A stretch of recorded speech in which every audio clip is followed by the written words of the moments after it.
मुंबईत घर घ्यायचं म्हणजे लग्न करण्यासारखंच नाही का? उलट लग्न करण्यापेक्षा महाग. निदान लग्नात दुसरी पार्टी पण खर्च करते. मी पण ठरवलं, घर घ्यायचंच. ब्रोकर म्हणाला, "सर एक 1 BHK आहे, कॉम्पॅक्ट."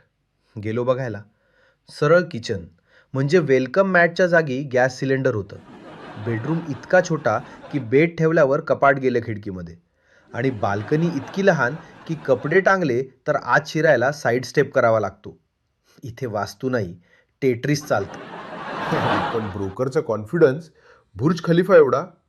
सर, लोकेशन बघा. स्टेशन फक्त 2 मिनिटावर आणि तुम्हाला लवकर उठायची पण सवय लागेल. मी म्हटलं, ते कसं काय? तो म्हणाला, सर सकाळच्या पहिल्या लोकलच्या हॉर्नचा आवाज डायरेक्टली बेडरूममध्ये येतो. तुम्हाला अलार्म लावायची गरजच नाही. मी, पण रात्रीची झोप? तो, सर मुंबईमध्ये झोप ऑप्शनल आहे आणि EMI ऑब्लिगेशन.